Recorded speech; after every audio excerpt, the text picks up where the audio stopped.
Cuando los árabes invadieron la península ibérica, permitieron que los cristianos siguieran manteniendo sus costumbres, practicaran su religión e incluso conservasen sus propias leyes. También con los judíos fueron tolerantes. Las cortes árabes ejercieron asimismo una importante labor de mecenazgo entre los artistas. Comenzamos el relato. Los transeúntes se detenían para escuchar las bellas poesías que Antonián recitaba cada día junto a la mezquita. El ocre del cálido atardecer, el sonido de las aves, el olor de las especias, todo podía convertirse en su fuente de inspiración. El joven mozárabe, descendiente de una noble y antigua familia cristiana, lo había dejado todo por la poesía, malviviendo incluso en muchas ocasiones. En el zoco principal, donde se ofrecían las mejores mercancías, se hallaba Antonián un luminoso día de verano, ajeno al bullicio y al devenir de mercaderes. Empujado por el calor, entró el poeta en la trastienda de Fernando, un joven amigo y prestigioso orfebre.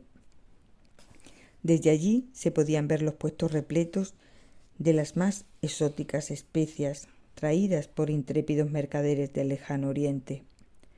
Fernando repetía burlonamente sus sentidas poesías y bromeaba sobre la popularidad del joven poeta, que ya comenzaba a ser un hecho. Mientras recitaban poesía, Antonián únicamente soñaba con su mayor anhelo, con poder estar algún día en la Alcazaba, bajo el mecenazgo del Hajib. En varias ocasiones había visto pasar al rey con su séquito por el zoco, y a pesar de la muchedumbre, él presentía que entre el bullicio le llegaban sus palabras en forma de poemas. Una mañana muy temprano, cuando algunos mercaderes colocaban sus mercancías, el rey entró en el zoco por una de las callejuelas que subían al alcázar. Fue directamente hacia el puesto de Fernando, quien lo acomodó en la trastienda. Le ofreció su más exquisita infusión, prevista para honrar a los más ilustres compradores. Yusuf no tardó mucho tiempo en decidirse. Optó por el anillo más hermoso y más caro de todos, que sin duda había sido elegido pensando en una mujer muy especial para él. Antonián vio salir al rey satisfecho, lo observaba abiertamente, confiado en que su presencia pasaba desapercibida. Sin embargo, se vio obligado a bajar los ojos, porque el propio Hajib se detuvo ante el joven poeta. Yusuf tenía un importante encargo para él. No le dio detalles, lo citó en el alcázar a primera hora del día siguiente. Antonián, completamente entusiasmado, quería compartir aquella inesperada sensación con sus compañeros de cada día.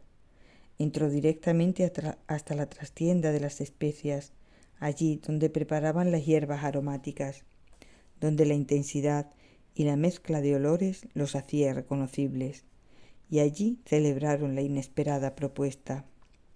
A la mañana siguiente, muy temprano, estaba Antonián en la puerta de la alcazaba.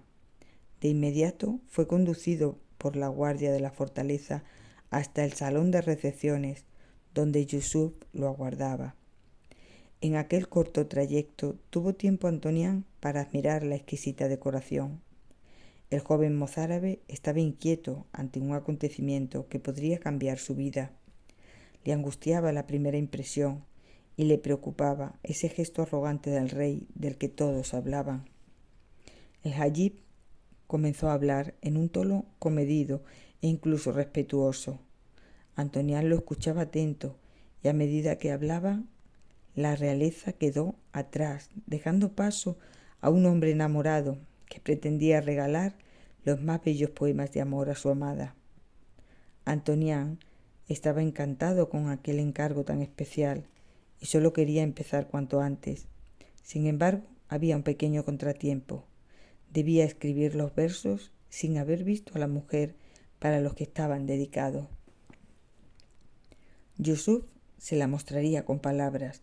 De ese modo, los poemas reflejarían sus propios sentimientos y no la impresión personal de Antonián.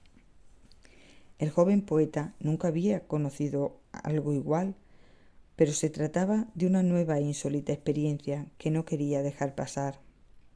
Cada día iba Antonián a la alcazaba, y hasta que el sol comenzaba a calentar, se sentaba con el rey en el jardín más hermoso del lugar, y entre la fragancia de las rosas y de los jazmines y el sonido del agua que brotaba de los surtidores, escuchaba atento al jayib.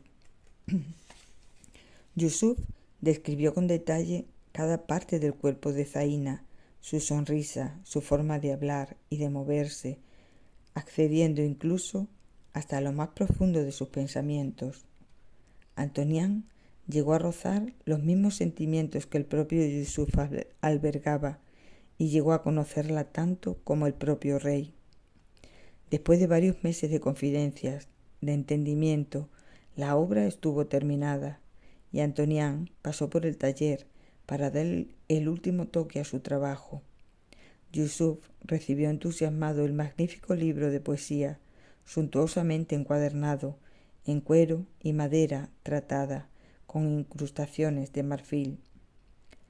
Desde que acudía a la alcazaba, todo había sido perfecto, no se podía pedir más.